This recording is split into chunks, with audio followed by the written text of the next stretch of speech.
नमस्कार दोस्तों। आमे एई दीपावली अमावस्या दिन गुलाब जामुन बनेइथिलु। सेथिरे सुजी रे केवल गुलाब जामुन बनेइछु। आमे कुआरे साधारणतः गुलाब जामुन बना जाए, किंतु एई थर आमे सुजी रे बनेइछु। अति स्वादिया गुलाब जामुन हेइथिला।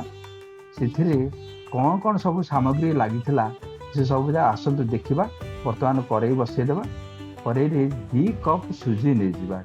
2 कप सुजी को टिके धीरे भल भाबरे टिके स्लो फ्लेम रे सुजीटा को भाजिबा। गरम है आसलानी। वर्तमान गुआ घी गोटे चामच से पकेटा। गुआ घी गोटे चामच पकईदे कौन हो तार फ्लेवरटा बहुत सुंदर आसो। आउ जो स्मेलटा भी बहुत सुंदर लगे, खाइला बेले बहुत बढ़िया लगे। सुजीटा को भल भाव भाजीदेवा। एपटे भाजीदेवा। यपटे आउ गोटे कड़ाई बसिकी जी सुजी नहीं से पानी नहीं जावा। पानी से आउ जी सुजी नहीं से अनुसार चीनी भी से पकईदे भल भाव पानी रे धीरे धीरे धीरे धीरे कर मिसेदेवा। ये बर्तमान देखंतु चीनीटा पानी रे मिसी आसलानी। आउ पानी भी गरम ही आसलानी। एबे बर्तमान आम कौन करवा, अलैच 4-5टा अलैच गुंड करदे से पकईदेले, जहाँफल आहरी स्मेल भी बहुत भल आसो। बर्तमान केशर आम पाखे ना, आम टिके नहीं जावा फूड कलर। फूड कलरटा नहीं कहीं ना, जो गुलाब जामुन जो कलरटा आसवा कथा आसवा दरकार। केशरटा पकईदे बहुत भल होता। आम पाखे केशर ना, से गोटे पिंच फूड कलर आम से पकईदे भल भाव मिसेदेले। तार कलर भी देखते केते सुंदर आसीगला। सेपटे आम सुजीटा जो घी देकी भाजी थे ग्राइंडर पकईदेवा। पकईदी से बेकिंग पाउडर गोटे पिंच माने गोटे अधा चामच पकईदे टिके ग्राइंडिंग करदे। देखो बर्तमान से जो सुजीटा आउ टिके माने गुंडा हो जाए, सुजीटा रखीद। एपटे देखा जो चीनी रे सीराटा या जाटा केमती कलर हो गला। आउ क्षीर भी आम जी सुजी नहीं से क्षीर भी नहीं जावा। कड़ाई बसिकी कड़ाई रे गरम करदे। देखो अधा गोटे कप टिके अधिक ना तार स्वादटा भल हम। से भी पुणी आउ गोटे चामच घी पकईदा।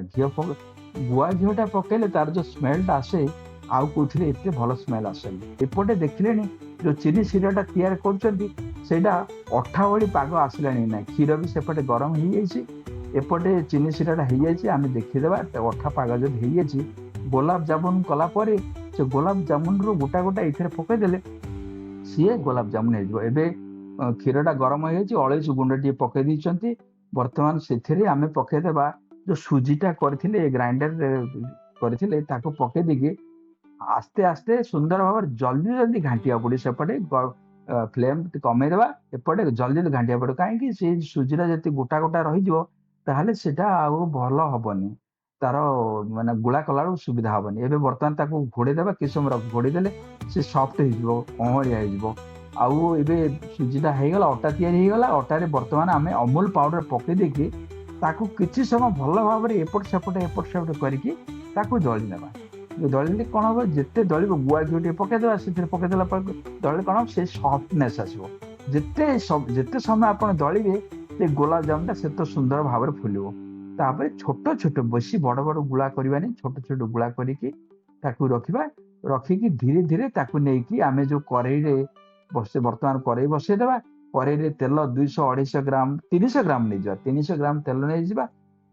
थरके 4-5-6-7टा पकड़ा कहीं जो अधा कप आम 2 कप नहीं 2 कप अधा कप गोटे कप गोलाप जामुन कली कहीं आम 2 जन अच्छु 30टा खंडे हो गले यथेष्ट हम। ये गुड़ गुड़ा देखते आम तेल पकईदे पकईदे चटुरी एपट सेपटे भल भाव भाजीदे से कौन तलू लगे। बर्तमान देखो गोलाप जामुन कलर आसी जाइए। आम नहीं जो सीरा तैयारी करते पकईदा। पकईदी किसी समय गोटे घोड़ा रखीदे घंटे 1.5 घंटा रखीदेला ये ठंडा हो जो सीराटा थी से सीराटा से पूरा संपूर्ण भाव पीजी।